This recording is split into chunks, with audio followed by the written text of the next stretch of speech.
Mi hijo menor escribió en el grupo: no vengas a la parrillada del fin de semana. Mi nueva esposa dijo que vas a arruinar toda la fiesta. El resto de la familia llenó el chat de me gusta. Yo solo respondí: entendido. A la mañana siguiente, cuando mi hijo y su esposa entraron en mi oficina y me vieron, ella gritó: ¿por qué? Déjame contarte lo que realmente pasó ese viernes por la tarde, cuando mi teléfono vibró con una notificación que me partió el alma en pedazos. Yo estaba en mi oficina revisando las facturas del mes. 68 años tengo, y todavía levanto mi negocio textil cada madrugada, como si tuviera 30. Las paredes de mi despacho están forradas con fotografías. Mis 3 hijos cuando eran niños. Mi esposo Ernesto, antes de que el cáncer se lo llevara hace 12 años. Y ese telar antiguo de mi abuela que me enseñó que con las manos y la voluntad se construye un imperio. El mensaje apareció en el grupo Familia Mendoza. 32 personas, 3 generaciones. Mi hijo Mateo, el más pequeño, el que siempre fue mi consentido, escribió sin anestesia: mamá, mejor no vengas a la parrillada del sábado. Valeria dice que tu presencia va a arruinar toda la fiesta. Ya sabes cómo se pone cuando las cosas no son como ella quiere.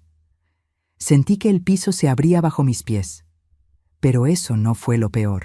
Lo peor fueron los corazoncitos azules que empezaron a aparecer debajo del mensaje.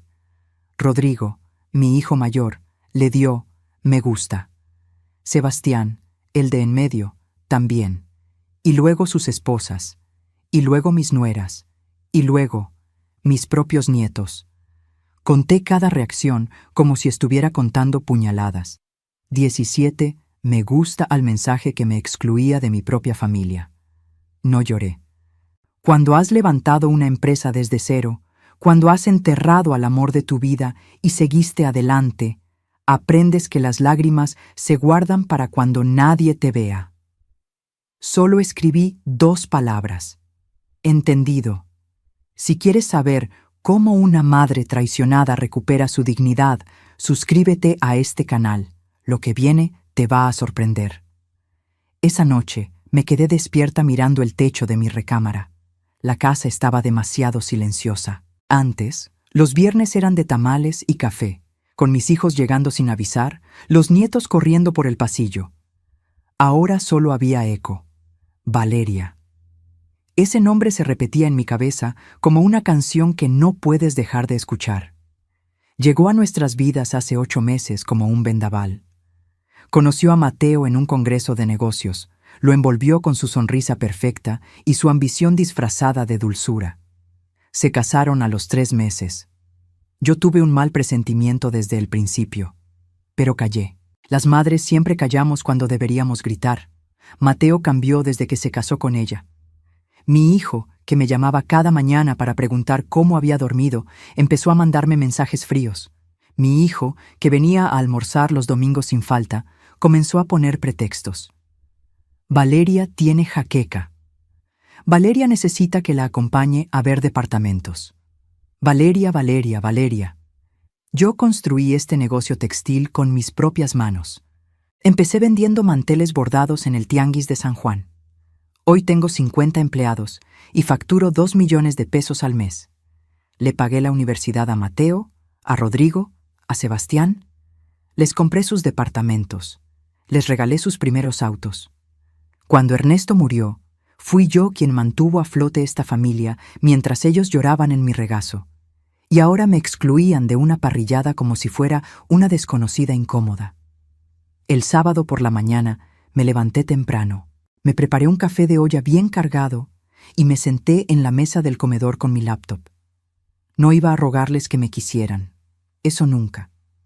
Pero tampoco iba a quedarme de brazos cruzados viendo cómo me borraban de la historia que yo misma escribí. Abrí mi correo y marqué al licenciado Paredes, mi abogado de confianza desde hace 20 años. Necesito verte el lunes a primera hora. Es urgente. Él no preguntó. Solo confirmó: 8 de la mañana. Luego abrí la caja fuerte que tengo escondida detrás del cuadro de la Virgen de Guadalupe. Adentro están todos los documentos importantes: escrituras, testamentos, contratos, y también algo que guardé por intuición hace un mes, cuando empecé a notar que Valeria miraba mis cosas con ojos de tasadora. Había contratado a un investigador privado. Las madres tenemos un sexto sentido. Algo en la forma en que Valeria preguntaba sobre mis propiedades, en cómo calculaba con la mirada el valor de mi casa, me hizo desconfiar. El detective me entregó un expediente de 40 páginas. Lo leí completo esa mañana mientras mi familia festejaba sin mí. Valeria Sandoval, 29 años, 2 matrimonios previos con hombres mayores y adinerados, 2 divorcios con demandas millonarias, acusaciones de violencia doméstica que luego retiró a cambio de liquidaciones jugosas. Un patrón tan claro que daba miedo. Mi hijo no sabía nada de esto. Se había casado con una cazafortunas profesional y yo tenía las pruebas en mis manos, pero decidí no hacer nada todavía. Guardé el expediente. Llamé al licenciado Paredes nuevamente. Quiero modificar mi testamento y reorganizar todas mis propiedades. Necesito proteger lo que he construido. El domingo pasó lento. Ninguno de mis hijos me llamó para contarme cómo estuvo la parrillada. Ninguno preguntó cómo había pasado el fin de semana. El silencio dolía más que cualquier insulto. Pero algo había cambiado en mí. Ya no era la madre que esperaba migajas de cariño. Ahora era una mujer que sabía exactamente lo que valía. El lunes a las 8 de la mañana estaba firmando documentos en el despacho del licenciado Paredes, cuando escuché voces en la recepción. Era Mateo, y venía con Valeria. ¿Está mi mamá aquí? Necesitamos hablar con ella urgente. La secretaria los hizo pasar a mi oficina privada. Yo estaba sentada detrás de mi escritorio de caoba, con una pluma en la mano y una carpeta amarilla abierta frente a mí. Mateo entró sonriente, ajeno a todo. Pero Valeria vio los papeles notariales, el sello del abogado, mi expresión serena, y gritó, porque entendió antes que mi propio hijo que el juego había terminado. ¿Qué vio Valeria en esos documentos que la hizo gritar? Lo que viene después te va a dejar sin palabras. El grito de Valeria resonó en las paredes forradas de madera del despacho como el chillido de un animal acorralado. No fue un grito de sorpresa, fue un grito de rabia pura, de alguien que ve cómo se le escapa entre los dedos algo que ya consideraba suyo. ¿Qué estás haciendo?, me preguntó con los ojos desorbitados, señalando los documentos sobre mi escritorio. Mateo la miró confundido, todavía sin entender nada. Mi hijo, mi bebé, parado ahí con su camisa de lino arrugada y esa expresión de cachorro perdido que siempre ponía cuando algo lo superaba. Yo no moví ni un músculo. Dejé que el silencio se instalara entre nosotros como un invitado incómodo. Luego, con la calma que solo da la certeza de estar haciendo lo correcto, cerré la carpeta amarilla y la deslicé hacia el borde del escritorio. «Siéntense», dije. No fue una invitación, fue una orden. Mateo obedeció de inmediato. Valeria se quedó de pie, con los brazos cruzados y las uñas perfectamente pintadas de rojo clavándose en sus propios codos. Podía ver cómo le temblaba la mandíbula. «Mamá, venimos a pedirte un favor», comenzó Mateo, tratando de sonar casual, pero con esa voz temblorosa que usaba de niño cuando quebraba algo y trataba de ocultarlo. Valeria tiene una oportunidad de negocio increíble, una boutique de ropa importada en La Condesa. Solo necesitamos 800,000 pesos para el local y el inventario inicial. Me recargué en el respaldo de mi silla. 800,000 pesos. Así como quien pide prestados 20 pesos para el camión. ¿800,000? Repetí, dejando que las palabras flotaran en el aire. ¿Y por qué no se lo pediste antes de excluirme de la reunión familiar del sábado? Mateo palideció. Valeria apretó más los brazos contra su pecho. Eso fue un malentendido, mamá. Valeria solo pensó que yo iba a arruinar su fiesta. Terminé la frase por él. 17 personas le dieron me gusta a ese mensaje, Mateo. 17, incluyendo a tus hermanos, incluyendo a ti. Él bajó la mirada. Valeria, en cambio, Levantó la barbilla con esa arrogancia que yo ya había empezado a conocer demasiado bien. Fue solo una fiesta íntima, Leticia, nada personal. A veces las parejas jóvenes necesitamos nuestro espacio sin la generación anterior observando cada detalle. Generación anterior. Como si yo fuera una reliquia del pasado que había que arrinconar en un museo. Sonreí, pero no fue una sonrisa amable. Déjame contarte quién es esta generación anterior, Valeria. Me puse de pie y caminé hacia la ventana que daba a la calle Insurgentes. El tráfico de las 9 de la mañana fluía abajo como un río de metal y claxones. Hace 35 años yo vendía manteles bordados en el tianguis. Mi esposo Ernesto trabajaba 12 horas diarias como contador en una empresa que lo explotaba. Vivíamos en un departamento de 40 metros cuadrados en la colonia Narvarte. Me volteé para mirarlos. Mateo conocía esta historia, pero nunca la había escuchado con la atención que le estaba poniendo ahora. Cuando nació Rodrigo, yo bordaba mientras amamantaba. Cuando llegó Sebastián, ya había ahorrado lo suficiente para comprar 3 máquinas de coser industriales. Y cuando naciste tú, Mateo, yo ya tenía un taller con 8 empleadas. Ernesto seguía trabajando, pero mis ingresos ya superaban los suyos. Caminé de regreso a mi escritorio y puse la mano sobre la carpeta amarilla. Cuando tu padre enfermó, vendí el auto para pagar su tratamiento. Pedí un préstamo poniendo como garantía este negocio para costear el hospital privado porque el seguro social lo hubiera matado más rápido. Y cuando murió, cuando ustedes 3 estaban destrozados llorando en su funeral, fui yo quien al día siguiente abrió el taller a las 6 de la mañana, porque teníamos pedidos que entregar y bocas que alimentar. Mi voz no temblaba. Cada palabra salía firme, como los golpes de un martillo sobre un clavo. Le pagué la preparatoria privada a Rodrigo, la universidad a Sebastián. Y a ti, Mateo, no solo te pagué la carrera de administración en el TEC de Monterrey, también te compré tu departamento en la Roma Norte, el que ahora compartes con Valeria. Mateo abrió la boca, pero no salió ningún sonido.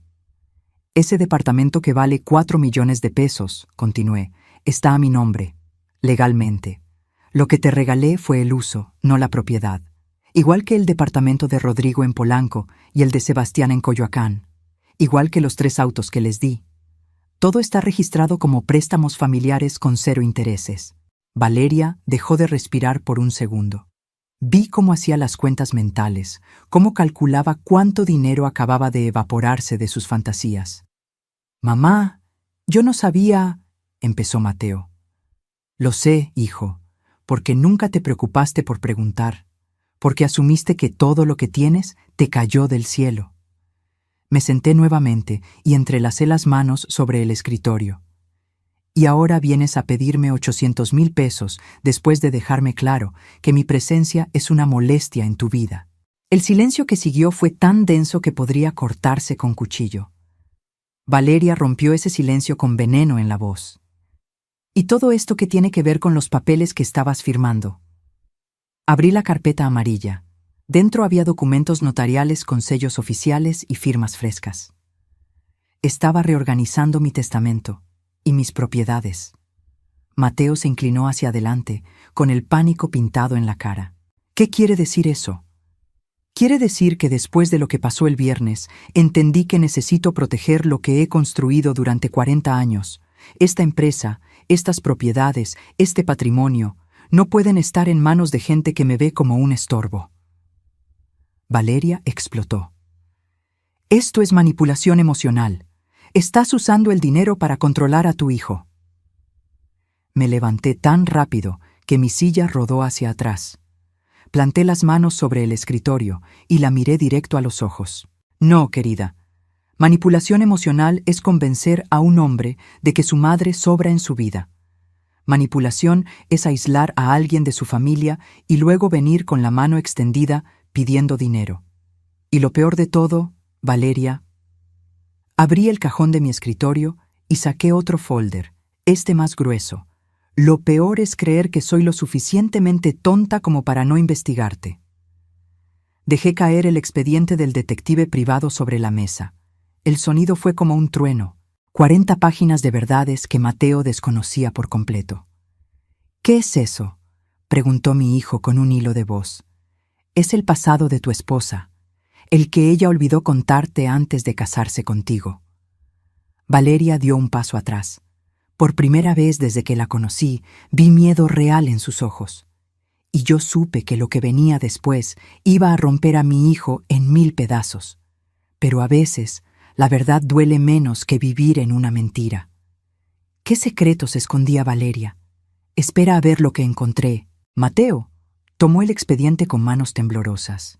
Vi cómo sus ojos recorrían la primera página, luego la segunda. Su rostro pasó del blanco al rojo y luego a un gris cenizo que me hizo querer abrazarlo como cuando era niño y se caía de la bicicleta. Pero ya no era un niño, y esto no era un rasguño en la rodilla. Valeria Sandoval Torres, leyó en voz alta, casi como si no creyera lo que estaba viendo. Primer matrimonio.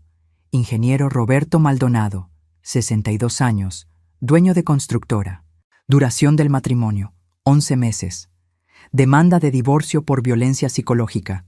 Acuerdo extrajudicial, 1.200.000 pesos más, un departamento en Guadalajara. La voz de Mateo se quebró. Valeria intentó arrebatarle el expediente, pero él se giró, protegiéndolo contra su pecho. Segundo matrimonio, continuó, y ahora sus palabras salían entrecortadas. Doctor Fernando Ávila, 58 años, cirujano plástico. Duración, 13 meses. Demanda por acoso y amenazas. Liquidación, 900.000 pesos y un automóvil BMW. Mateo levantó la vista hacia su esposa. Las lágrimas le brillaban en los ojos, pero no caían, como si su cuerpo se negara a procesar lo que acababa de descubrir. Dime que esto no es verdad. Valeria cambió de estrategia en un segundo. Su rostro se suavizó, sus ojos se llenaron de lágrimas perfectamente calculadas y extendió las manos hacia él con ese gesto de fragilidad que seguramente había perfeccionado con años de práctica. Amor, déjame explicarte. Esos hombres me lastimaron. Fui víctima de abuso, de manipulación. Escapé de esas relaciones porque temía por mi vida. El dinero fue lo único que pude recuperar después de todo lo que sufrí. Yo había visto suficientes telenovelas en mi vida para reconocer una actuación mediocre. Pero Mateo, mi pobre hijo enamorado, quería creer. Vi cómo su expresión se suavizaba, cómo su cerebro buscaba desesperadamente una explicación que hiciera que todo esto tuviera sentido. Así que intervine. Página 17, dije con voz firme. Léela completa. Mateo pasó las hojas con dedos torpes hasta encontrar la página indicada. Y lo que leyó ahí le arrancó hasta la última esperanza. Testimonio de la licenciada Patricia Ruiz, abogada del ingeniero Maldonado. Mi cliente nunca ejerció violencia contra la señora Sandoval. Las supuestas pruebas presentadas fueron mensajes de texto sacados de contexto y grabaciones editadas. Accedimos al acuerdo económico por recomendación legal para evitar un escándalo mediático que pudiera afectar la reputación de la constructora. Mateo siguió leyendo en silencio. Yo sabía lo que venía porque me había aprendido ese maldito expediente de memoria. Testimonios del personal doméstico que describían a Valeria provocando peleas, grabándolas en secreto, manipulando situaciones para después presentarse como víctima. Facturas de un curso online sobre estrategias legales en divorcios, que había tomado 6 meses antes de conocer a cada uno de sus esposos. Transferencias bancarias que mostraban un patrón: conseguir acceso a las cuentas, hacer compras excesivas, generar conflictos y luego demandar. Era una profesional, una depredadora con título universitario y manicura perfecta. Mateo, todo eso son mentiras de hombres despechados que no soportaban que una mujer los abandonara, intentó Valeria, pero su voz ya no sonaba convincente. Sonaba desesperada. Mi hijo dejó caer el expediente sobre el escritorio. Se quedó mirando al vacío, procesando cómo los últimos 8 meses de su vida habían sido una mentira cuidadosamente construida. Me dijiste que nunca habías estado casada, susurró. Me juraste que yo era tu primer gran amor. Amor, escúchame. Me mentiste. Por fin explotó. Mateo se puso de pie tan bruscamente que su silla cayó hacia atrás. Desde el primer día me mentiste. ¿Qué más? ¿Qué más de lo que me has dicho es mentira? Yo permanecí en silencio. No era mi momento para hablar. Era el momento de Mateo para despertar. Valeria intentó tocarlo, pero él retrocedió como si ella quemara. Entonces vi cómo cambiaba su máscara otra vez. Las lágrimas se secaron. La voz dulce desapareció. Y lo que quedó fue algo frío, calculador, real. «Está bien», dijo con una risa amarga. «¿Quieres la verdad, Mateo? Sí, estuve casada antes. Sí, conseguí dinero de esos matrimonios. ¿Y sabes qué? Esos hombres podían pagarlo. Igual que tú, igual que tu familia». Sentí cómo se me helaba la sangre. Desde que te conocí supe exactamente quién eras. El hijo menor de una empresaria exitosa, el consentido, el que heredaría una fortuna. Tu madre tiene propiedades, un negocio, inversiones, y tú, como buen hijo obediente, ibas a compartir todo eso conmigo. Mateo retrocedió como si le hubieran dado una bofetada. «Te enamoraste tan rápido», continuó Valeria con crueldad. «Fue tan fácil. 3 meses de atenciones, de decirte lo especial que eras, de hacerte sentir como el hombre más importante del mundo. Y te casaste conmigo sin siquiera investigar quién era yo». «Valeria, cállate», le advertí. Pero ella estaba desatada, sabía que todo estaba perdido y decidió quemar las naves. ¿Y sabes qué fue lo mejor? Que logré que alejaras a tu familia, especialmente a ella. Me señaló con desprecio, porque sabía que tu madre era la única con cerebro suficiente para descubrirme. Por eso la pinté como la suegra controladora, la vieja entrometida que no podía soltar a su hijito. Mateo se llevó las manos a la cabeza. Yo podía ver cómo su mundo se desmoronaba con cada palabra. Convencí a Rodrigo y Sebastián de que tu mamá te favorecía. Les metí ideas en la cabeza a través de sus esposas. Creé ese grupo de WhatsApp paralelo donde todas hablábamos de lo pesada que era Leticia, de cómo los controlaba con su dinero, y funcionó. Funcionó tan bien que el viernes todos le dieron me gusta a mi mensaje de exclusión. Se acercó a Mateo y le habló directo a la cara. Iba a esperar 2 años más. 2 años para que tu madre te pusiera todo a tu nombre, para que nos heredara más. Y entonces te hubiera dejado, igual que a los otros 2, con una buena demanda, una buena liquidación y a buscar al siguiente. El silencio que siguió fue brutal. Mateo temblaba de pies a cabeza. Yo me mantuve firme detrás de mi escritorio, aunque por dentro quería despedazar a esa mujer con mis propias manos. «Fuera», dije finalmente. Mi voz sonó como hielo. «Sal de mi oficina ahora mismo o llamo a seguridad». Valeria me miró con odio puro. Luego miró a Mateo, quien ni siquiera podía sostenerle la mirada. «Esto no se queda así», amenazó. «Voy a demandar. Tengo derechos como esposa». «Demanda lo que quieras», respondí. «Pero vas a enfrentarte al mejor equipo legal que el dinero pueda comprar. Y te aseguro que cuando termine contigo, no solo no vas a ver un peso, sino que todos tus futuros objetivos van a saber exactamente quién eres». Se dio la vuelta con un grito de frustración y salió dando un portazo que hizo temblar los marcos de las fotografías en la pared. Mateo se dejó caer en la silla, escondió el rostro entre las manos y finalmente lloró. Lloró como no lo había visto llorar desde el funeral de su padre. Rodeé el escritorio y lo abracé, dejando que mojara mi blusa con sus lágrimas mientras le acariciaba el cabello como cuando tenía 5 años y tenía pesadillas. «Lo siento, mamá», sollozaba. «Lo siento tanto». «Lo sé, hijo, lo sé. Pero el perdón tendría que esperar, porque esto apenas comenzaba. Lo que Mateo no sabía es que Valeria había hecho algo más, algo que podría haberme costado todo, y cuando lo descubrí, Mateo se quedó en mi oficina durante 2 horas. 2 horas en las que no hablamos mucho, solo estuvimos ahí, madre e hijo, procesando la magnitud del engaño. Le preparé un café cargado que mi secretaria trajo con galletas de canela, pero él apenas lo tocó. Tenía la mirada perdida en algún punto de la pared, como si estuviera viendo una película de su vida y descubriera que todo había sido ficción. «¿Cómo no me di cuenta?», preguntó finalmente, con la voz ronca de tanto llorar. «¿Cómo fui tan idiota?». Me senté a su lado y tomé su mano entre las mías. Tenía las palmas frías, sudorosas. El amor nos ciega, Mateo, y la gente como Valeria sabe exactamente cómo aprovecharse de eso. Son expertos en encontrar nuestros puntos débiles y atacarlos. Él negó con la cabeza, furioso consigo mismo. Pero es que lo peor no es solo lo que me hizo a mí, mamá. Es lo que les hice a ustedes. A ti, a Rodrigo, a Sebastián. Se giró para mirarme con ojos enrojecidos.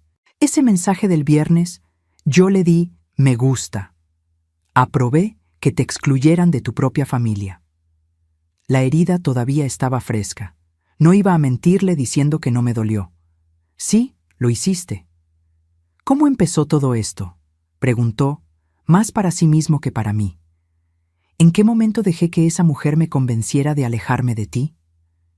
Y ahí estaba la pregunta que yo también me había hecho 1000 veces en las últimas semanas. Porque la manipulación de Valeria no fue un evento súbito. Fue un proceso lento, meticuloso, como el óxido que carcome el metal gota a gota.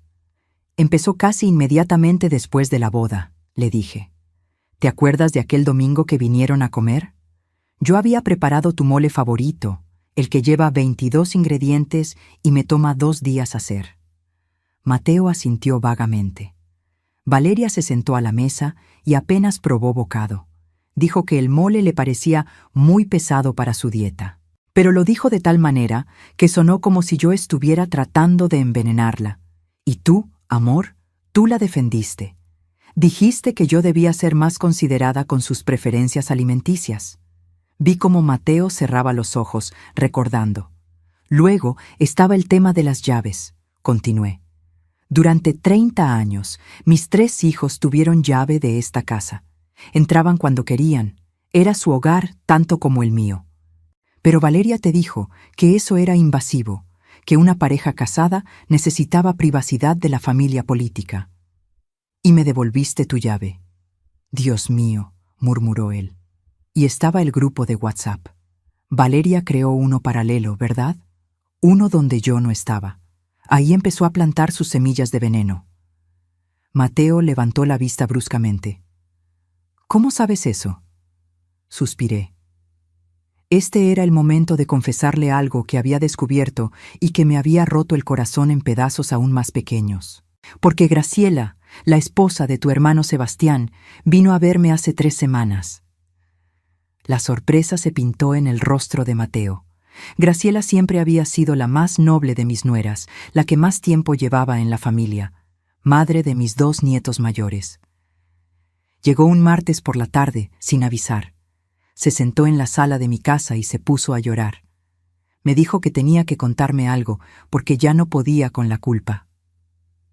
Me levanté y caminé hacia la ventana. El tráfico de la tarde empezaba a congestionarse. Ciudad de México, en todo su caos, su belleza, su brutalidad cotidiana. Valeria creó un grupo llamado Las Nueras Mendoza. Estaban ella, Graciela y Diana, la esposa de Rodrigo. Ahí Valeria empezó a sembrar discordia. Mensajes diarios sobre cómo yo era controladora, sobre cómo manipulaba a mis hijos con dinero, sobre cómo les impedía ser independientes. Mateo se puso de pie, incrédulo. Inventó historias completas. Seguí. Le dijo a Graciela que yo había criticado su forma de educar a los niños. Le dijo a Diana que yo comenté que había subido de peso. Mentiras. Mentiras perfectamente diseñadas para crear resentimiento. ¿Y ellas le creyeron? Al principio no, pero Valeria era inteligente. Mezclaba mentiras con verdades a medias. Por ejemplo, decía, Leticia me preguntó cuánto cuesta la colegiatura de los niños, lo cual era cierto porque yo siempre pregunto por mis nietos. Pero luego agregaba, creo que quiere usar eso para criticar que gastan mucho. Y así, poquito a poco, fue envenenando la percepción que tus hermanos y sus esposas tenían de mí. Caminé de regreso hacia Mateo y le mostré mi teléfono. Tenía capturas de pantalla que Graciela me había enviado, sintiendo la culpa de haber participado en aquello. Mateo leyó mensaje tras mensaje. Valeria hablaba de mí como si fuera una villana de telenovela. Decía que yo espiaba sus redes sociales para criticarlos, que comentaba negativamente sobre sus vidas, que comparaba a mis hijos entre sí para crear rivalidades. Cada acusación era más absurda que la anterior, pero repetidas suficientes veces, empezaron a hacer mella. Por eso Rodrigo dejó de llamarme, murmuré Mateo, conectando los puntos. Valeria le dijo que tú te quejabas de que él nunca te visitaba, cuando eso no era cierto. Exacto. Y por eso Sebastián empezó a mostrarse frío conmigo. Valeria inventó que yo había dicho que Graciela no era suficientemente buena para él. El teléfono de Mateo sonó. Era un mensaje de Rodrigo en el grupo familiar. Mateo, ¿estás bien? Valeria acaba de escribir en redes sociales que mamá los corrió de su oficina y los amenazó legalmente. ¿Qué está pasando? Mateo miró la pantalla y soltó una risa amarga. Hasta el final sigue manipulando. Tomó su teléfono y comenzó a escribir. No en el grupo familiar, sino en uno nuevo que creó en ese momento. Hermanos, necesitamos hablar. Los tres, urgente. Es sobre Valeria y sobre mamá, y sobre cómo nos dejamos engañar. Las respuestas llegaron casi inmediatas. Rodrigo. Voy para allá. Sebastián. ¿Dónde están? Una hora después, mis 3 hijos estaban sentados en la sala de juntas de mi empresa. Rodrigo llegó directo de su consultorio de arquitectura, todavía con los planos enrollados bajo el brazo. Sebastián vino desde su oficina en Santa Fe, aflojándose la corbata apenas entró. Los 3 se miraban entre sí con una mezcla de confusión y preocupación. Yo me quedé de pie frente a ellos, como tantas veces había estado durante reuniones de negocios. Pero esto no era negocios. Esto era familia. Mi familia, la que había construido con amor, sacrificio y 40 años de trabajo incansable. Gracias por venir, comencé. Sé que tienen preguntas. Sé que Valeria ya debe estar contando su versión de los hechos en redes sociales, en sus grupos de chat, donde sea que pueda llegar primero con su narrativa. Rodrigo se inclinó hacia adelante, con esa expresión seria que heredó de su padre. Mamá, ¿qué está pasando? El post de Valeria dice que la acusaste de ser una cazafortunas, que amenazaste a Mateo con desheredarlo, que... Todo lo que dice es mentira, interrumpió Mateo. Su voz sonaba firme ahora, ya no quebrada. O peor que mentira, son medias verdades retorcidas para hacerla parecer la víctima. Y entonces mi hijo menor hizo algo que no esperaba. Tomó el expediente del detective privado y se lo pasó a sus hermanos. Lean esto, léanlo completo, y después hablamos. Durante los siguientes 40 minutos, el único sonido en esa sala fue el pasar de páginas y ocasionales exclamaciones ahogadas de incredulidad. Vi cómo Rodrigo palideció al leer sobre los matrimonios anteriores. Vi cómo Sebastián apretaba la mandíbula cuando llegó a la parte de las demandas fraudulentas. Cuando terminaron, Sebastián fue el primero en hablar. Todo este tiempo, confirmé. Valeria estuvo ejecutando un plan, y yo fui lo suficientemente tonta para no detenerlo antes. No fuiste tonta, mamá, dijo Rodrigo con voz tensa. Fuimos nosotros que le creímos, que le dimos me gusta a ese maldito mensaje del viernes. El silencio que siguió fue pesado, cargado de culpa y arrepentimiento. Pero lo que ninguno de ellos sabía todavía era que Valeria no solo había manipulado sus emociones. Había intentado algo mucho peor, algo que descubrí por accidente una semana antes y que había guardado como mi carta final. Y estaba a punto de revelarlo. Porque cuando revisé los movimientos bancarios de mi empresa, encontré algo que me heló la sangre. Hay algo más que necesitan saber, dije, rompiendo el silencio tenso de la sala de juntas. Me dirigí al archivero y saqué una carpeta azul marino que había mantenido bajo llave. Algo que descubrí hace exactamente una semana y que no le he contado a nadie, ni siquiera a Mateo. Los 3 me miraron con una mezcla de temor y curiosidad. Coloqué la carpeta sobre la mesa de caoba con un golpe seco que resonó como un disparo. El contador de la empresa, El licenciado Fuentes vino a verme el martes pasado. Estaba nervioso, sudando, tartamudeaba. Me dijo que había detectado una irregularidad en los movimientos bancarios de los últimos 2 meses. Abrí la carpeta y saqué los estados de cuenta marcados con resaltador amarillo fluorescente.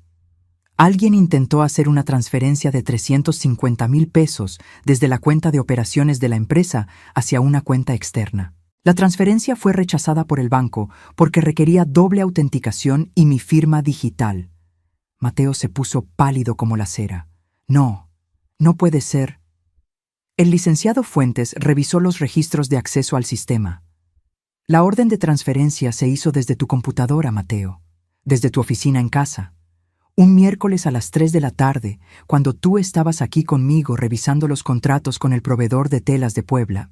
El silencio era tan absoluto que podía escuchar el zumbido del aire acondicionado. Valeria tenía acceso a tu computadora, continuó. Tenía tus contraseñas y usó esa información para intentar robarle a esta empresa, a tu familia. Rodrigo soltó una maldición entre dientes. Sebastián se llevó las manos a la cabeza. Mateo simplemente se quedó mirando los documentos como si fueran una sentencia de muerte. La cuenta de destino, agregué, deslizando otro papel sobre la mesa, está registrada a nombre de una tal Mónica Sandoval, la hermana de Valeria que supuestamente vive en Monterrey y con quien ella dice tener una relación distante. O sea que lo tenía todo planeado, murmuró Sebastián. Todo, desde el principio. Por eso me vino a pedir los 800,000 pesos esta mañana, dijo Mateo con voz hueca. Porque el intento de robo falló. Necesitaba el dinero de otra forma. Guardé los documentos de vuelta en la carpeta azul. Presenté una denuncia formal ante el Ministerio Público. Hay una investigación abierta. Si encuentran suficientes pruebas, Valeria podría enfrentar cargos por fraude e intento de apropiación indebida. Bien, dijo Rodrigo con fiereza. Que se pudra en la cárcel. Pero yo negué con la cabeza. No es tan simple. Valeria es inteligente. Puede alegar que Mateo le dio acceso a su computadora, que ella pensó que tenía autorización, que fue un malentendido. Tiene experiencia saliendo limpia de situaciones legales complicadas. Sus 2 exesposos pueden atestiguarlo. Me senté finalmente en mi silla, sintiendo de pronto todo el peso de mis 68 años sobre los hombros. Por eso los llamé hoy, porque necesito que entiendan la magnitud de lo que pasó. No fue solo una mujer manipuladora que se casó con Mateo. Fue una operación calculada para infiltrarse en esta familia, dividirnos y eventualmente saquearnos. Miré a cada uno de mis hijos con la firmeza que solo una madre puede tener, y casi lo logra.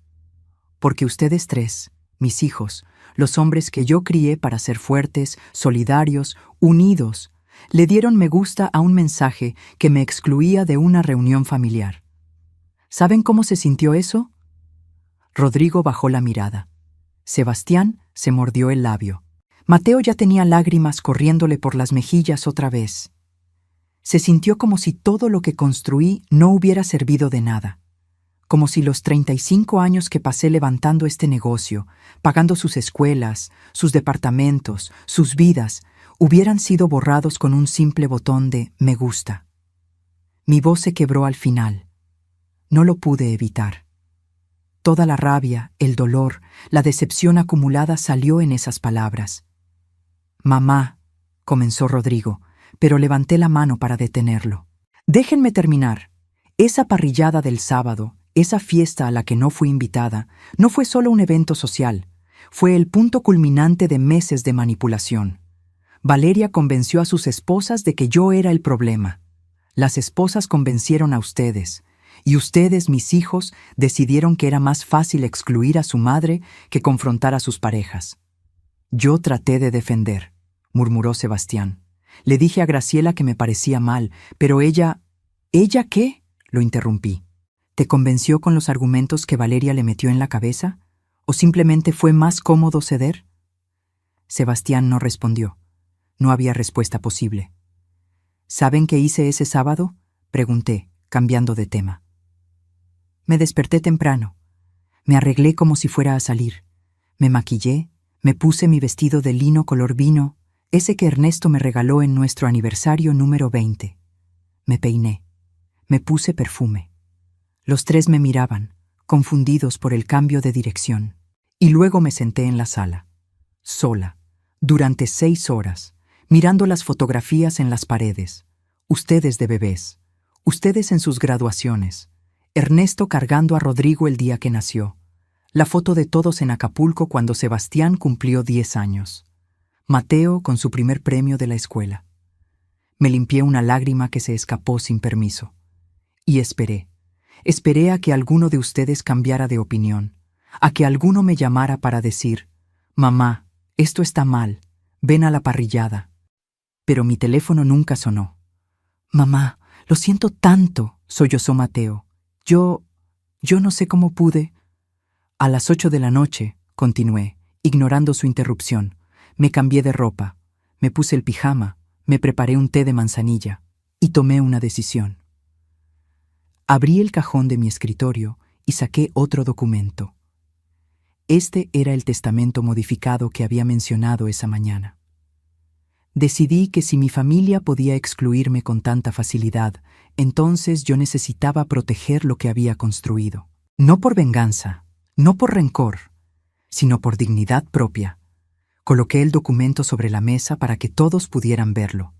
Este es mi nuevo testamento. Fue notariado el viernes en la tarde, 4 horas antes de que recibiera ese mensaje en el grupo familiar, porque yo ya sabía que algo malo venía. Una madre siempre sabe. Rodrigo tomó el documento con manos temblorosas y comenzó a leer. Vi cómo sus ojos se abrían cada vez más. Dice que todo va a una fundación. La Fundación Ernesto Mendoza para Educación Textil, confirmé. Becas para jóvenes de escasos recursos que quieran estudiar diseño, administración de empresas textiles o cualquier carrera relacionada con la industria. Todo el patrimonio, la empresa, las propiedades, las inversiones, todo. «Mamá, no puedes», empezó Sebastián, pero yo lo corté con una mirada. «Puedo», y lo hice. Los departamentos donde viven están registrados legalmente como préstamos familiares sin intereses. En el momento de mi muerte, esos préstamos vencen. Tendrán 90 días para comprar las propiedades a precio de mercado o desalojarlas. El shock en sus rostros era absoluto. Mateo parecía al borde del colapso. «Pero esto no tiene que ser definitivo», agregué, suavizando un poco el tono. «Este testamento puede modificarse, pero no será modificado por súplicas o por lágrimas.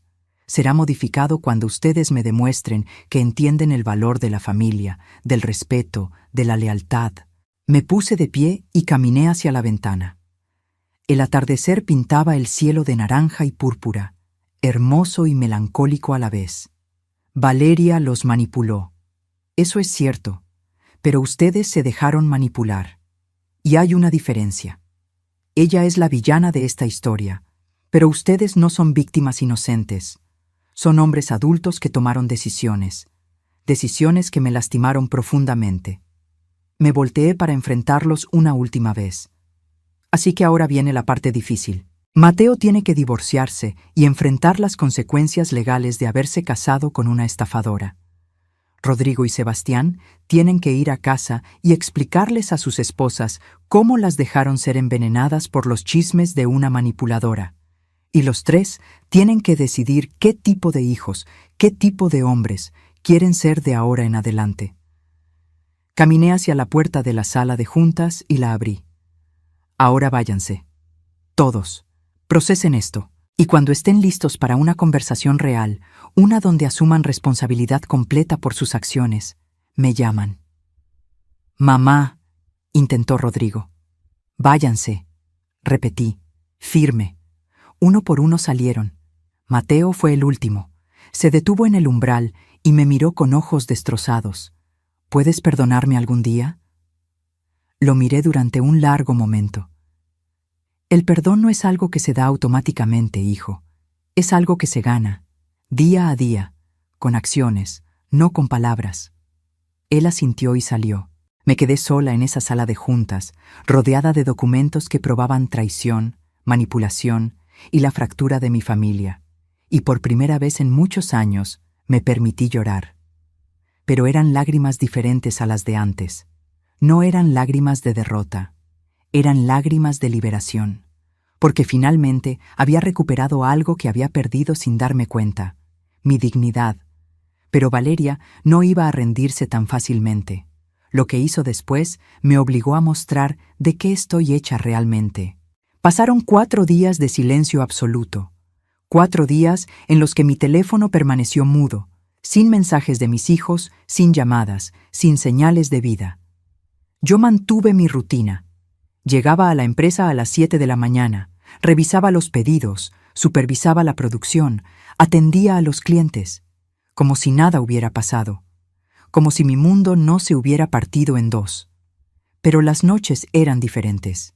Las noches me sentaba en el comedor de mi casa, ese comedor enorme con capacidad para 12 personas que ahora solo me albergaba a mí, y me preguntaba si había hecho lo correcto, si había sido demasiado dura, si debía llamarlos primero. Luego recordaba ese me gusta en el mensaje de exclusión y la duda se desvanecía.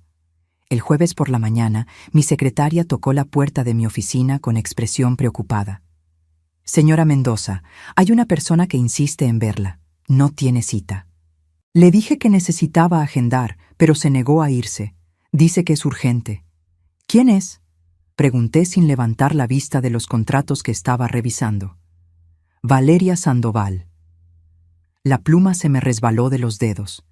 Levanté la vista lentamente y miré a mi secretaria tratando de confirmar que había escuchado bien. «¿Valeria está aquí?» «En la sala de espera. Ha estado ahí por 40 minutos. Dice que no se va hasta hablar con usted». Sentí cómo la adrenalina empezaba a correr por mis venas. Después de todo lo que había pasado, después de haber sido desenmascarada, esa mujer tenía el descaro de presentarse en mi empresa. «Hazla pasar», dije finalmente, «y quédate cerca. Si escuchas gritos, llama a seguridad». Mi secretaria asintió y salió. Yo aproveché esos segundos para componerme. Me arreglé el collar de ámbar que había sido de mi abuela, ese que uso cuando necesito recordar de dónde vengo y de qué estoy hecha. Respiré profundo 3 veces y me preparé para la guerra. Valeria entró con paso firme, la cabeza en alto, vestida con un traje sastre negro que probablemente le costó más de lo que mis empleadas ganan en 2 meses. Pero había algo diferente en ella. Las ojeras bajo el maquillaje, las uñas que antes estaban perfectas ahora mordidas en las esquinas, los zapatos de tacón que no hacían juego con el bolso. Se estaba desmoronando. «Leticia», dijo, y su voz sonaba forzadamente amable. «Gracias por recibirme». «No te recibí por cortesía», respondí sin invitarla a sentarse. «Te recibí por curiosidad. Después de todo lo que pasó, ¿qué demonios haces aquí?» Ella tragó saliva. Por un momento vi un destello de la verdadera Valeria, la vulnerable, la asustada, pero se recompuso rápidamente. «Vine a hablar, de mujer a mujer, sin abogados, sin Mateo, sin nadie más. ¿De qué podríamos hablar tú y yo? De un acuerdo». No pude evitar soltar una risa amarga. «¿Un acuerdo? ¿Tú la que intentó robarle a mi empresa? ¿La que manipuló a toda mi familia? ¿La que casi destruye la relación con mis hijos? ¿Quieres negociar?» Valeria apretó su bolso con tanta fuerza que los nudillos se le pusieron blancos. «Mira, sé que cometí errores. Sé que las cosas se salieron de control. Pero no tiene que terminar así. Podemos llegar a un arreglo que nos beneficie a ambas». «Ilumíname», dije cruzándome de brazos. «¿Qué posible beneficio podría yo obtener de llegar a un acuerdo contigo?» Ella se sentó sin que yo la invitara, dejando caer el bolso en el sillón de cuero junto a ella. «Yo me voy. Desaparezco de la vida de Mateo, de tu vida, de la vida de toda la familia Mendoza. Firmo el divorcio sin pedir pensión, sin hacer escándalo, sin demandas. Me voy callada. ¿Y a cambio? 2 millones de pesos». La cifra flotó en el aire como una bofetada. 2 millones de pesos. El equivalente a lo que mi empresa genera en un mes de trabajo. El precio que esta mujer le ponía a su silencio. Me senté lentamente en mi silla, estudiándola con detenimiento. Era fascinante ver cómo operaba su cerebro. Incluso en derrota, incluso descubierta, seguía buscando formas de extraer dinero de la situación. 2 millones, repetí lentamente. ¿Y si me niego? Los ojos de Valeria se endurecieron. Entonces esto se pone feo, muy feo. Puedo ir a los medios y contar mi versión de la historia. La empresaria rica que abusa de su poder para destruir a la esposa de su hijo porque no la considera suficientemente buena. Puedo hacer que tu reputación, tu empresa, todo lo que has construido, se vaya al drenaje. Ya veo, dije con calma que no sentía. ¿Chantaje entonces? Lo llamo negociación inteligente. Me levanté de mi silla y caminé hacia el pequeño bar que tengo en mi oficina. Me serví un vaso de agua, tomándome mi tiempo, obligándola a esperar. Cada segundo de silencio aumentaba la tensión. Déjame contarte una historia, Valeria. Comencé finalmente, sin voltear a verla. Hace 35 años, cuando empecé este negocio, un proveedor trató de estafarme. Me vendió tela de baja calidad, haciéndola pasar por material premium. Yo era nueva, inexperta, él pensó que podía engañarme fácilmente. Me volteé y la miré directo a los ojos. ¿Sabes qué hice? Lo demandé. Me gasté el dinero que no tenía en abogados. Pasé noches sin dormir preparando el caso. Y gané. No solo recuperé mi dinero, sino que me aseguré de que todo el gremio textil supiera quién era ese hombre. Nunca volvió a trabajar en la industria. Caminé lentamente hacia ella, dejando que cada paso resonara en el piso de madera. Porque aprendí algo muy importante ese día. Cuando cedes ante el chantaje, cuando pagas por silencio, solo le estás enseñando al chantajista que funciona. Y van a volver. Una y otra vez. Me detuve frente a ella. Así que no, Valeria, no voy a darte ni un peso. Su rostro se transformó. La máscara de profesionalismo se desplomó y lo que quedó fue pura furia. Vas a arrepentirte de esto. Voy a destruirte. Voy a ir a cada periódico, a cada programa de televisión. Voy a contar cómo abusas de tus empleados, cómo maltratas a tu familia, cómo... ¿Cómo qué? La interrumpí. ¿Cómo protegí mi patrimonio de una estafadora profesional? ¿Cómo descubrí que intentaste robar 350,000 pesos de mi empresa? Porque tengo pruebas de todo eso, Valeria. Documentos, registros, testimonios. Saqué mi teléfono y le mostré la pantalla. Era un correo del licenciado Paredes. Mi abogado ya preparó una demanda por difamación preventiva. Si dices una sola mentira sobre mí o mi familia en cualquier medio, te vamos a demandar por cada peso que tengas. Y como sé que tienes bastante guardado de tus matrimonios anteriores, créeme que va a doler. Valeria se puso de pie bruscamente. Eres una bruja, una vieja amargada que no soporta ver a su hijo feliz.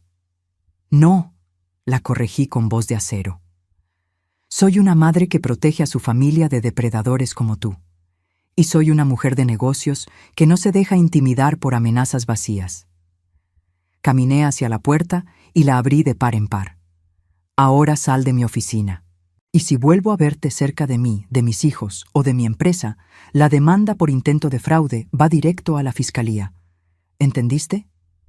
Valeria me miró con tanto odio que por un momento pensé que iba a atacarme físicamente.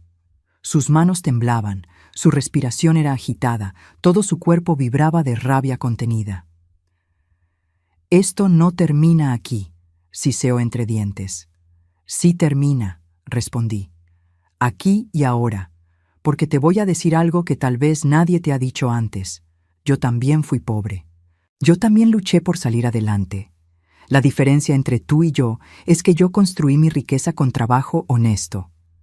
Tú solo aprendiste a robarle a hombres que cometieron el error de enamorarse de ti. Algo en mis palabras la golpeó más fuerte que cualquier insulto. Vi cómo su rostro se contraía, cómo su labio inferior empezaba a temblar. Por un segundo, solo un segundo, vi a la mujer real detrás de toda la manipulación.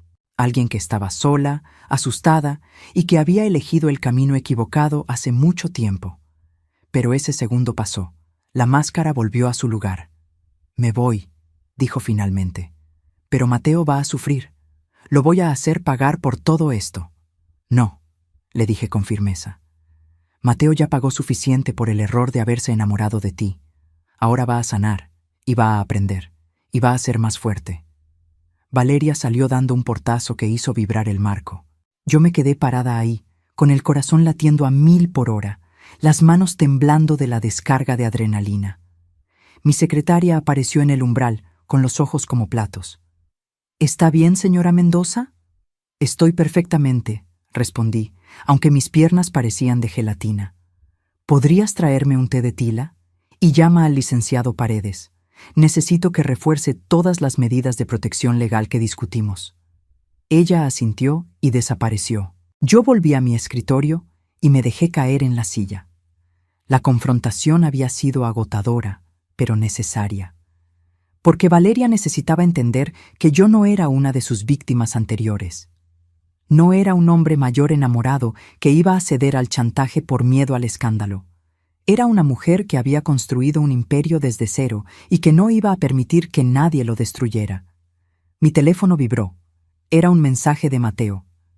«Mamá, Valeria acaba de llegar a la casa. Está empacando sus cosas. Está furiosa. ¿Qué pasó?» Mis dedos se movieron sobre el teclado.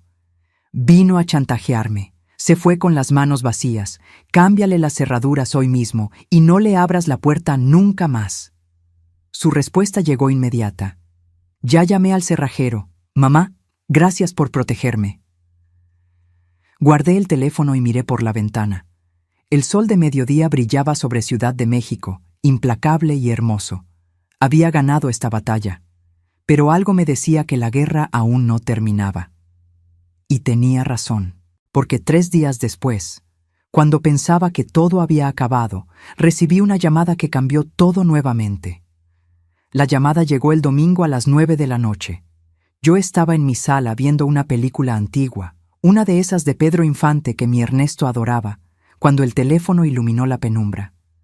Número desconocido. Dudé en contestar. Pero algo, esa intuición de madre que nunca falla, me hizo deslizar el dedo sobre la pantalla. «¿Señora Mendoza?» Era voz de mujer, joven, nerviosa. «¿Quién habla?» «Mi nombre es Fernanda Ávila. Soy la hija del doctor Fernando Ávila, el segundo esposo de Valeria Sandoval». Se me heló la sangre. Me senté derecha en el sofá, con todos los sentidos en alerta. «¿Cómo conseguiste mi número?» «Por internet. Busqué información sobre la familia Mendoza después de ver el post que Valeria publicó en redes sociales acusándola de abuso, y necesitaba advertirle». «¿Advertirme de qué?»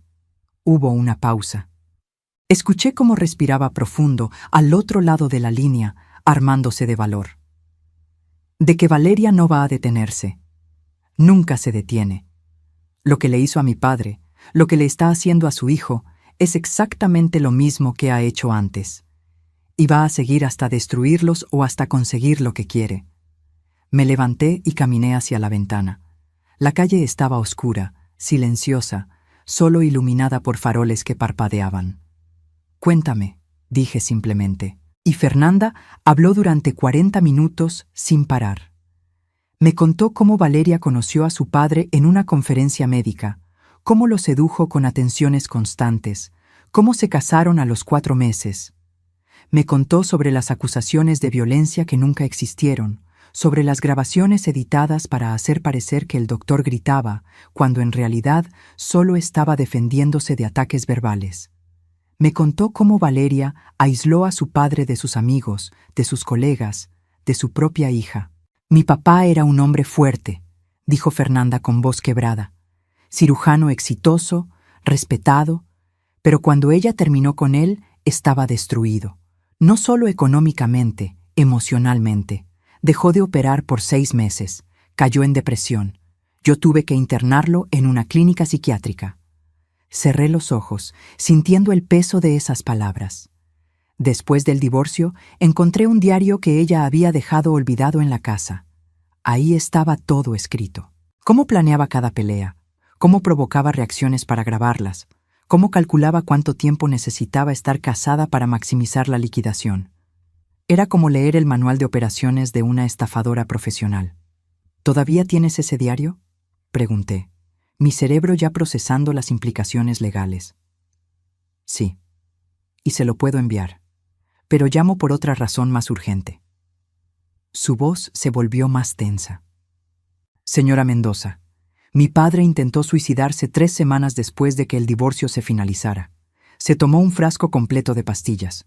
Yo lo encontré a tiempo, pero estuvo en terapia intensiva 5 días. Sentí que las piernas me flaqueaban.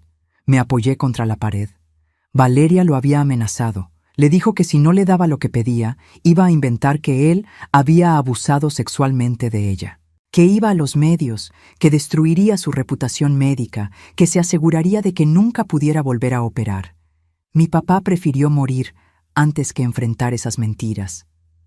Dios mío, susurré, por eso la llamo, porque vi el post de Valeria sobre usted. Vi las amenazas veladas, el discurso de víctima, y reconocí el patrón. Está preparando el terreno para extorsionarla de nuevo, pero esta vez públicamente. Va a pintar una historia donde ella es la nuera maltratada y usted la suegra abusiva.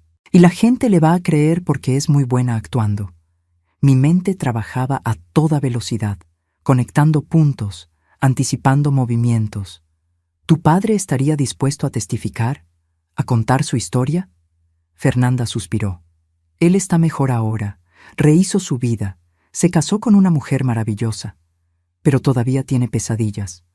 No sé si tenga la fortalidad para revivir todo eso en un juicio. Entiendo. ¿Y tú? Yo sí. Yo testificaría. Tengo el diario, tengo correos electrónicos, tengo mensajes, tengo pruebas de todo. Tomé una decisión en ese momento, una que cambiaría el curso de todo lo que vendría después. Fernanda, necesito que vengas a Ciudad de México. Mañana, si es posible. Trae todo lo que tengas, cada documento, cada prueba. Vamos a detener a Valeria antes de que destruya a alguien más. ¿En serio? Su voz se llenó de esperanza. ¿De verdad va a enfrentarla? No solo voy a enfrentarla. Voy a asegurarme de que todo el mundo sepa quién es realmente. Ya no más víctimas, ya no más familias destruidas. Colgamos después de coordinar los detalles.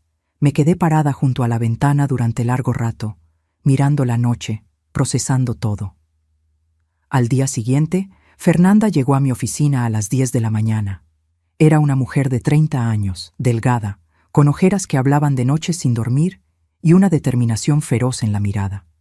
Traía una caja de cartón llena de documentos. Esto es todo, dijo colocándola sobre mi escritorio. 5 años de evidencia de quién es realmente Valeria Sandoval. Pasamos las siguientes 4 horas revisando cada papel. El diario era perturbador, líneas escritas con letra pequeña y prolija, detallando cada manipulación como si fueran entradas contables. Provocar celos mencionando a paciente joven, exitoso.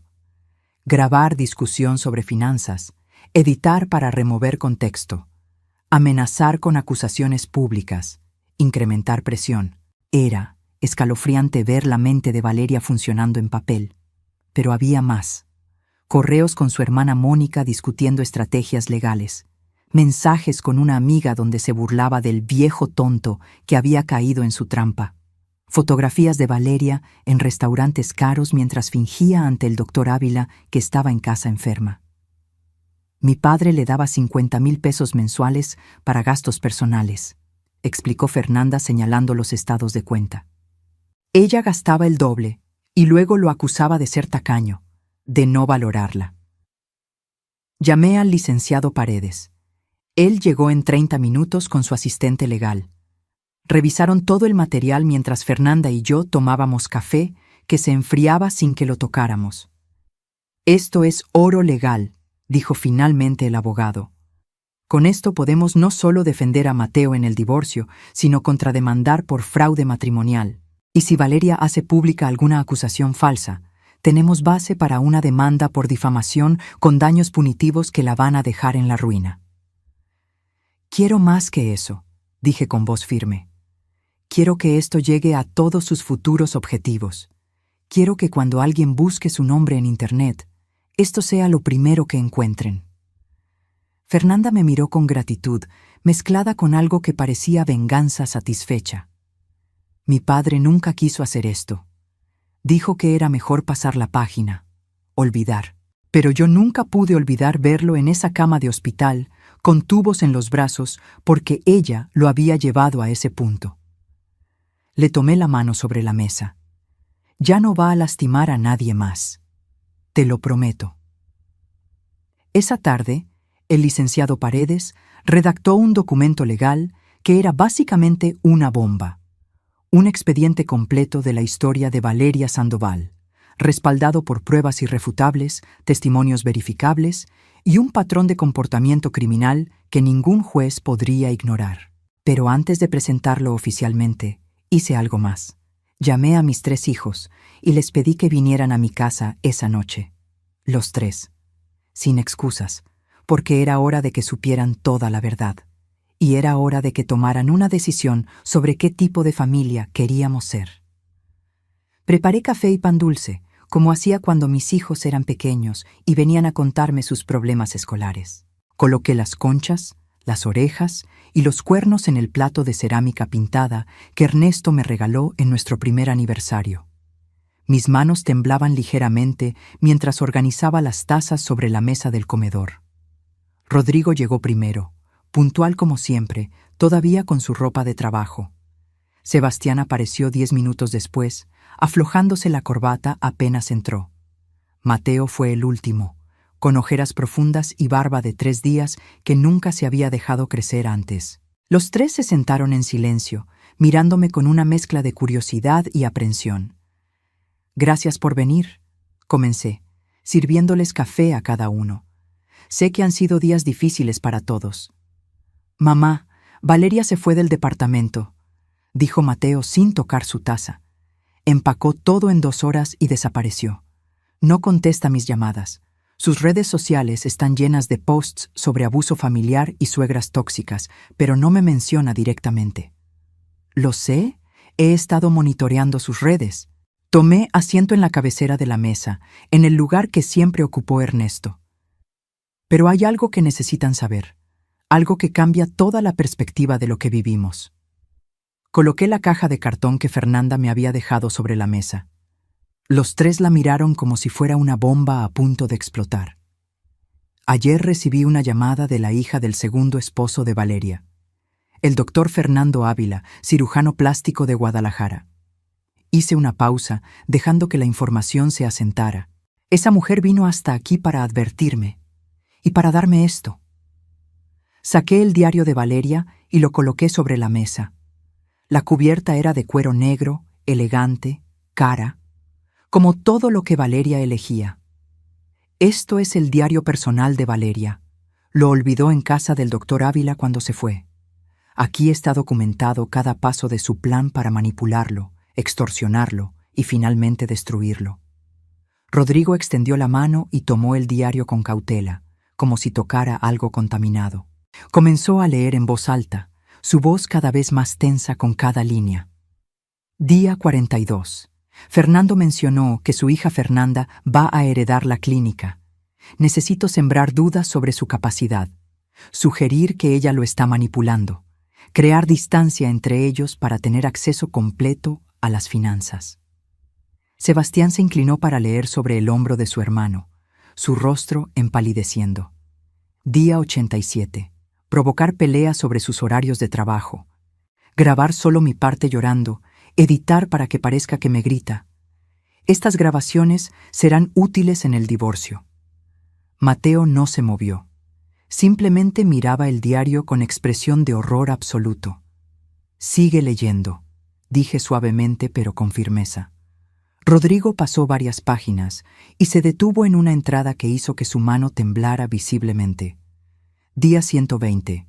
Amenacé con acusarlo públicamente de abuso sexual si no acepta mis términos. Vi el miedo en sus ojos. Sabe que una acusación así, incluso falsa, destruiría su carrera. Los médicos no sobreviven a escándalos. Tengo todo el poder ahora. El silencio que siguió fue tan denso que podía sentirse físicamente. Rodrigo cerró el diario de golpe y lo empujó hacia el centro de la mesa como si quemara. Ese hombre intentó suicidarse 3 semanas después del divorcio, continué. Se tomó un frasco entero de pastillas. Su hija lo encontró a tiempo, pero estuvo en terapia intensiva 5 días. Mateo emitió un sonido ahogado, algo entre un sollozo y un gemido. Se llevó las manos a la cara. Yo me iba a casar con eso. Ya estaba casado con eso. Sí, confirmé. Y si no la hubiera investigado, si no hubiera actuado cuando lo hice, probablemente estarías en la misma posición que el doctor Ávila en 1 o 2 años más. Saqué más documentos de la caja. Las declaraciones bancarias, los correos con Mónica planeando estrategias, las capturas de pantalla de mensajes donde se burlaba de sus víctimas. El primer esposo, el ingeniero Maldonado, perdió contratos millonarios porque ella filtró información confidencial a la competencia durante su matrimonio. Tardó 3 años en recuperarse financieramente. Coloqué fotografías sobre la mesa. Valeria en restaurantes de lujo con otros hombres mientras estaba casada, recibos de tarjetas de crédito con compras excesivas, documentos de propiedades que intentó transferir a su nombre sin autorización. Pero eso no es todo, dije, sacando el último documento. Fernanda encontró esto en los archivos de su padre, un reporte de un investigador privado que el ingeniero Maldonado contrató después del divorcio. Rodrigo tomó el documento y comenzó a leer. Sus ojos se abrieron como platos. Dice aquí que Valeria tiene una cuenta bancaria en Panamá con más de 3 millones de pesos, dinero que acumuló de sus 2 matrimonios anteriores y que escondió durante los procesos legales. Exacto. Mientras lloraba pobreza ante los jueces, tenía una fortuna guardada en el extranjero.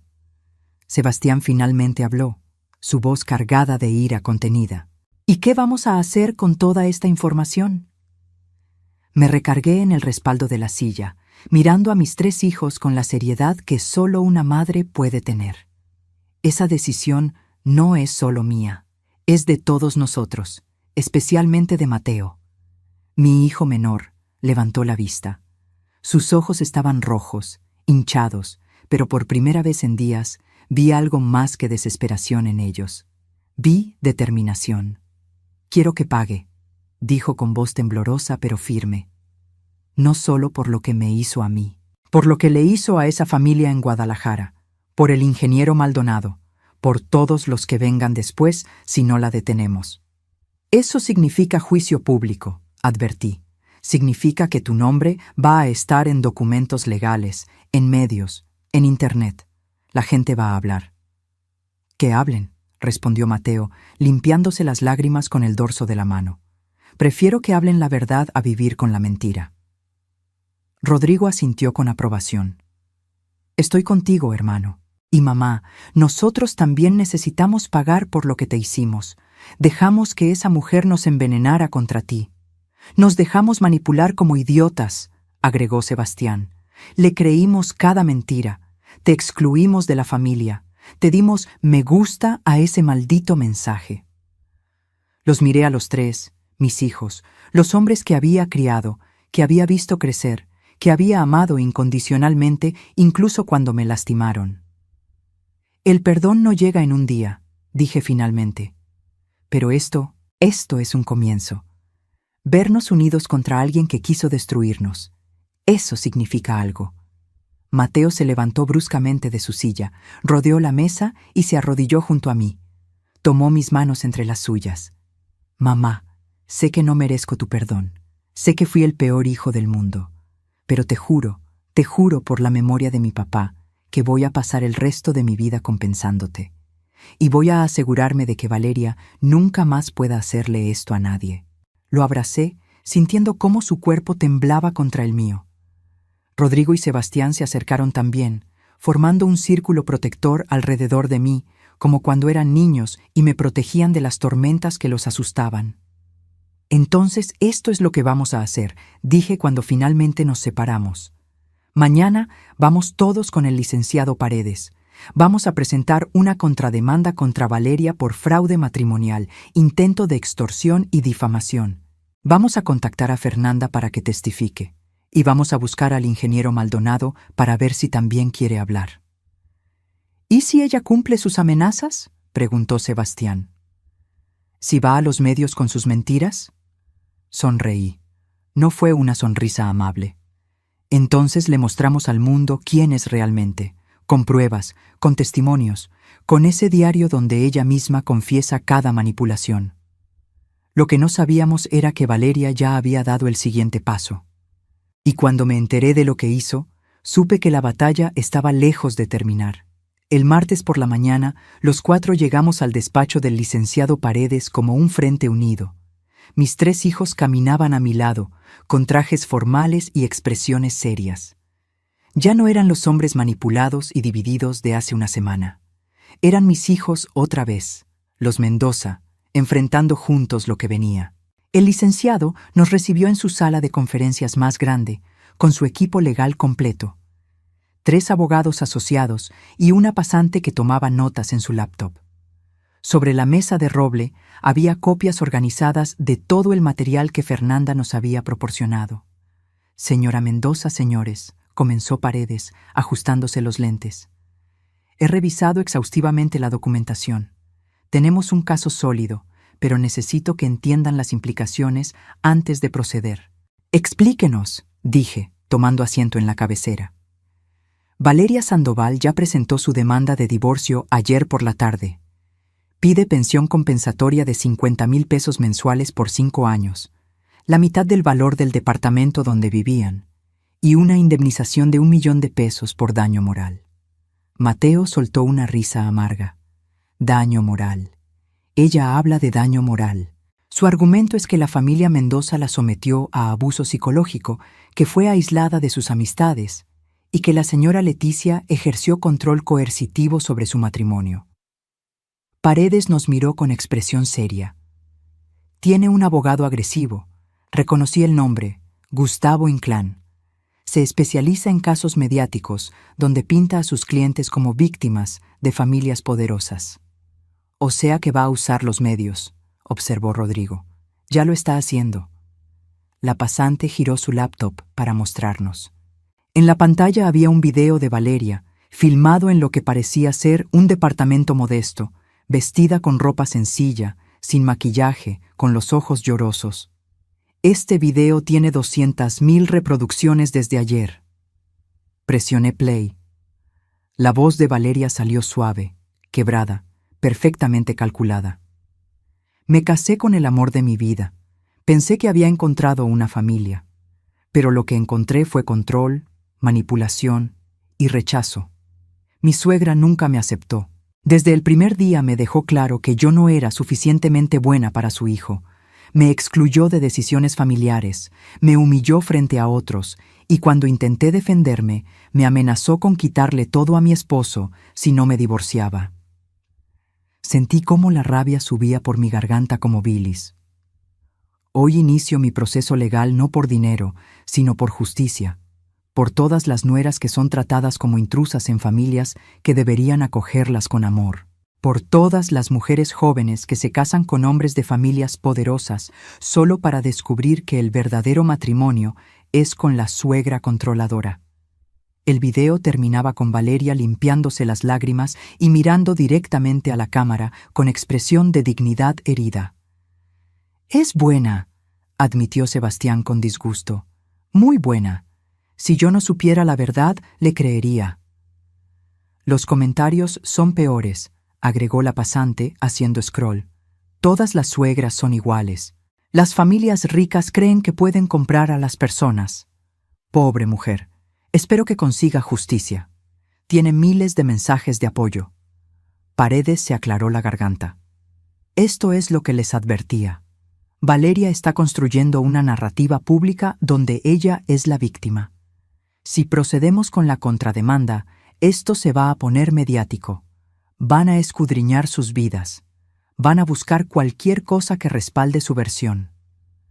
Pero nosotros tenemos la verdad», dijo Mateo con voz firme. «Tenemos el diario, los testimonios, las pruebas del intento de robo». «Sí, y eso eventualmente ganará en corte, pero en el tribunal de la opinión pública la verdad no siempre es suficiente. La gente tiende a creerle a quien llora más fuerte». Me levanté y caminé hacia la ventana. Abajo, la ciudad bullía con vida. Autos, personas, negocios. Toda esa gente con sus propias historias, sus propios dramas, y ahora el mío estaba a punto de convertirse en entretenimiento público. Licenciado Paredes, dije sin voltearme. ¿Qué pasa si presentamos todo públicamente? No en demanda legal todavía, sino como evidencia preventiva. Subimos el contenido del diario, los testimonios de Fernanda, todo. Se hizo un silencio tenso detrás de mí. Sería arriesgado, respondió finalmente. Podría verse como una campaña de difamación de nuestra parte. O podría verse como la verdad saliendo a la luz antes de que las mentiras se arraiguen. Me volteé para enfrentarlos. Valeria tiene 200.000 reproducciones en un día. Cada hora que pasa, más gente le cree. Cada comentario de apoyo que recibe refuerza su narrativa. No podemos esperar a que un juez dicte sentencia dentro de 6 meses. Para entonces, mi reputación, la de mi familia, la de mi empresa, estarán destruidas. Rodrigo asintió lentamente. Mamá tiene razón, esto no es solo una batalla legal, es una batalla de información. Pero tiene que hacerse bien, intervino Sebastián. No podemos parecer vengativos ni despiadados. Tenemos que presentar los hechos de manera que la gente saque sus propias conclusiones. La mente me funcionaba a toda velocidad, armando una estrategia como lo hacía cuando negociaba contratos difíciles con proveedores complicados. Necesitamos a Fernanda, dije. Su testimonio en video contando lo que su padre vivió. Necesitamos copias certificadas del diario de Valeria con traducción de grafólogo que confirme que es su letra. Y necesitamos los registros del intento de transferencia bancaria desde mi empresa. Yo puedo contactar al ingeniero Maldonado, ofreció Mateo. Si está dispuesto a hablar, su testimonio también ayudaría. Paredes se quitó los lentes y los limpió lentamente, un gesto que hacía cuando estaba procesando información compleja. Si vamos a hacer esto, necesitamos hacerlo de manera legal impecable. Nada de filtraciones anónimas ni juegos sucios. Todo oficial, todo documentado, todo verificable. ¿Cuánto tiempo necesita para prepararlo?, pregunté. 3 días. Necesito que Fernanda venga a dar su declaración ante notario. Necesito certificar cada documento. Y necesito preparar un comunicado de prensa que presente los hechos sin cruzar la línea hacia la difamación. Hágalo. Mi voz sonó más firme de lo que me sentía por dentro. Y mientras tanto, quiero que prepare la contrademanda más agresiva que legalmente pueda. Fraude matrimonial, intento de extorsión, difamación, falsedad de declaraciones, lo que aplique. Mamá, dijo Mateo suavemente, ¿estás segura de esto? Una vez que empecemos, no hay vuelta atrás. Lo miré, a él y a sus hermanos, y vi en sus ojos algo que no había visto en meses. Respeto, solidaridad, familia. Estoy segura, porque esto ya no es solo sobre mí o sobre ti. Es sobre Fernanda, que tuvo que ver a su padre en terapia intensiva. Es sobre el ingeniero Maldonado, que perdió su empresa por culpa de ella. Es sobre todos los que vengan después si no la detenemos ahora. Rodrigo se puso de pie. Entonces hagámoslo, como familia, unidos. Sebastián también se levantó, seguido por Mateo. Los 3 rodearon la mesa y formaron un círculo conmigo en el centro. Los Mendoza no se rinden, dijo Sebastián, repitiendo la frase que Ernesto siempre decía cuando enfrentábamos problemas. Los Mendoza no se rinden, repetimos todos al unísono.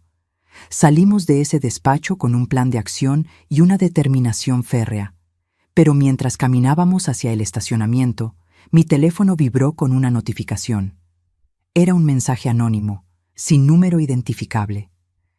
Pensé que eras más inteligente, Leticia. Ahora vas a descubrir lo que pasa cuando te metes con alguien que no tiene nada que perder. El mensaje incluía una fotografía. Era de mi casa, tomada esa misma mañana, con un círculo rojo marcando mi ventana del dormitorio. Mis manos empezaron a temblar. Mateo vio mi expresión y me quitó el teléfono. ¿Qué es? ¡Dios mío! Le mostró la imagen a sus hermanos. Nos está amenazando. ¿Sabe dónde vive mamá? Volvemos con Paredes, ordenó Rodrigo. Ahora mismo. Esto es acoso y amenazas. Necesitamos una orden de restricción inmediata. Pero mientras regresábamos al edificio, una certeza fría se instaló en mi pecho.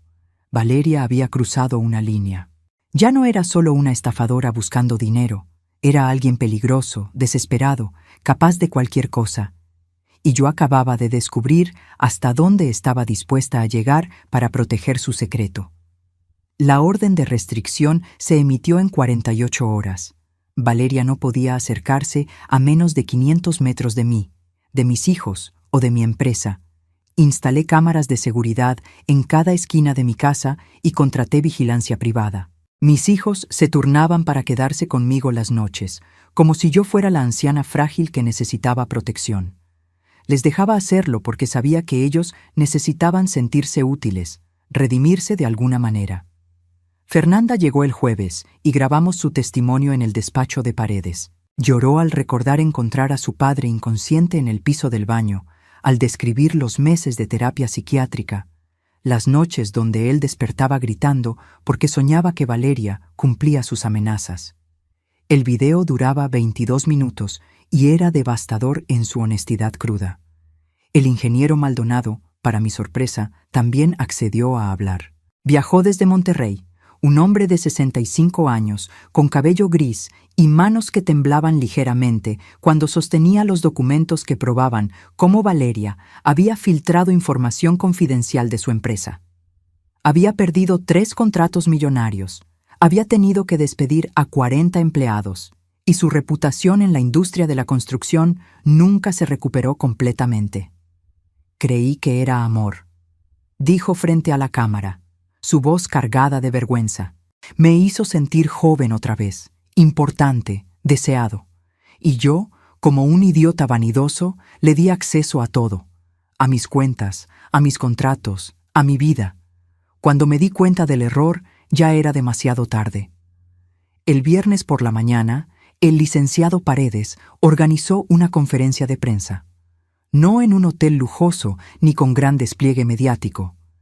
En la sala de juntas de mi empresa, con media docena de reporteros cuidadosamente seleccionados de medios respetables. Yo me senté en el centro, flanqueada por mis 3 hijos.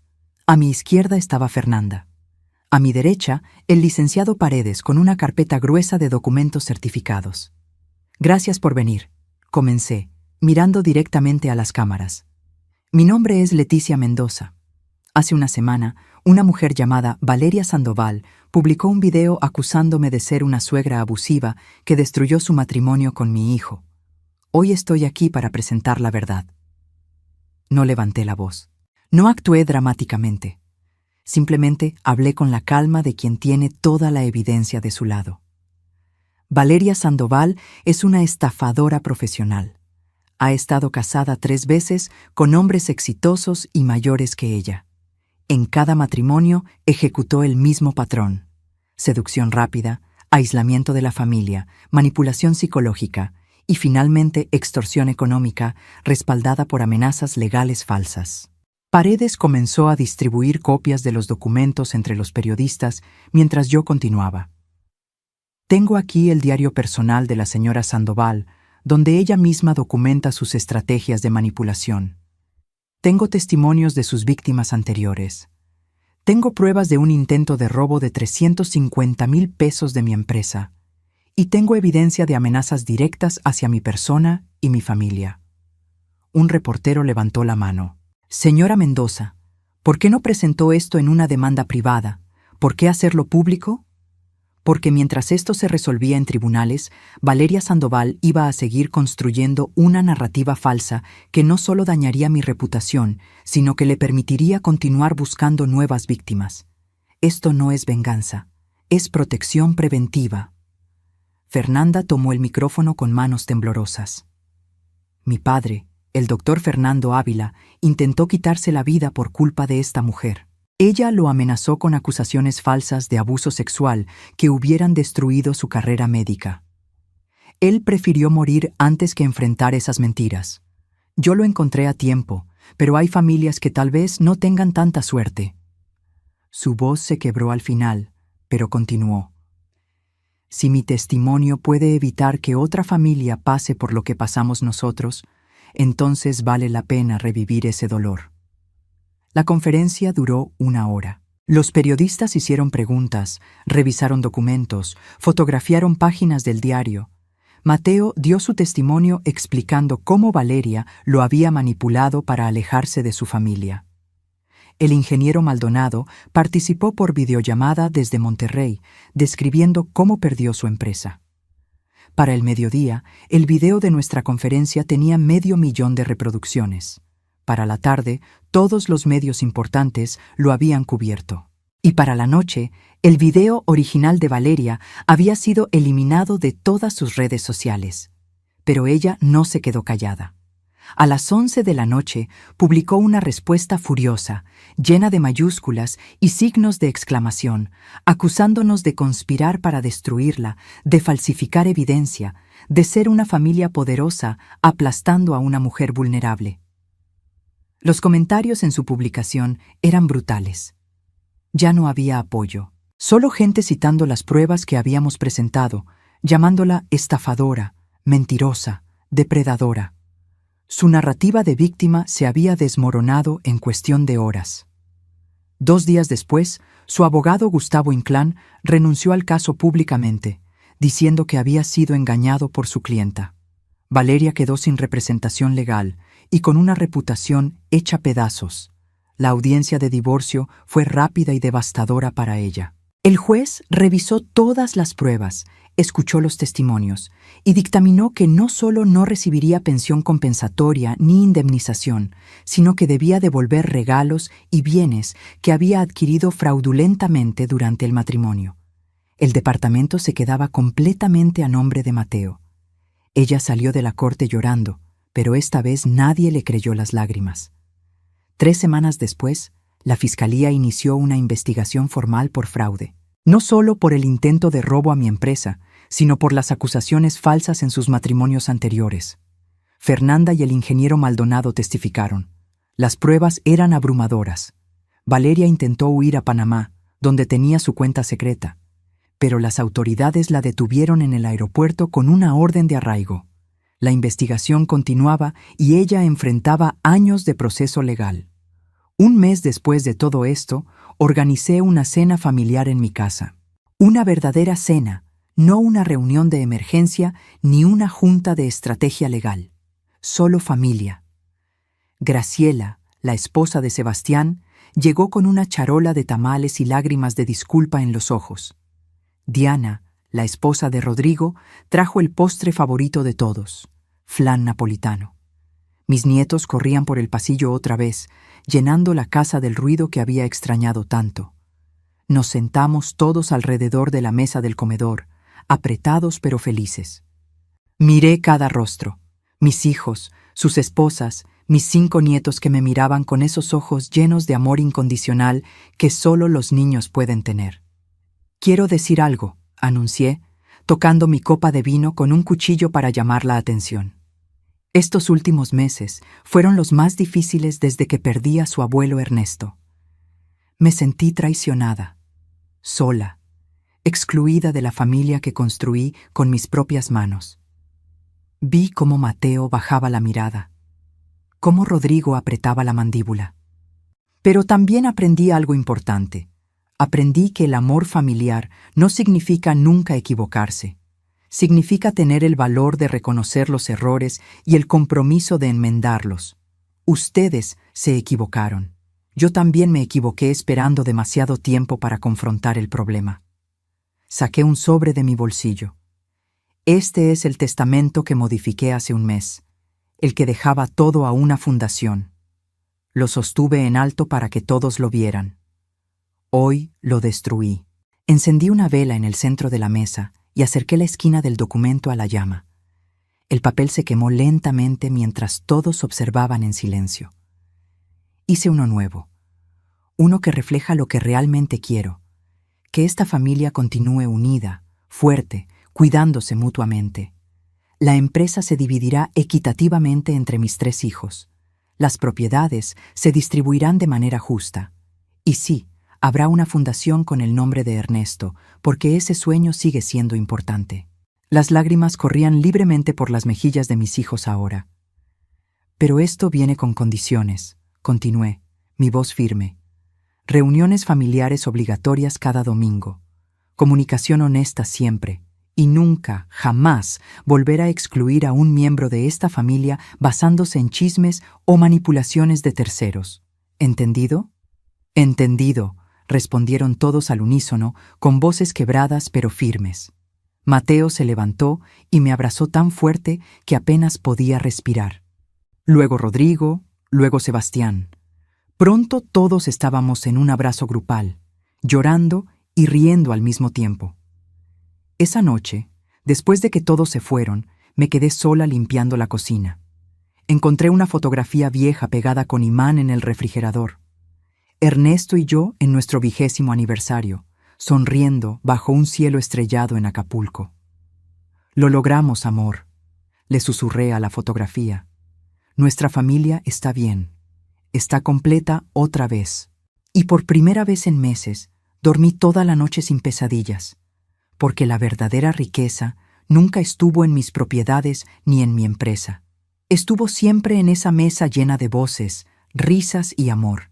Y ahora lo sabía con una certeza que nadie podría quitarme jamás.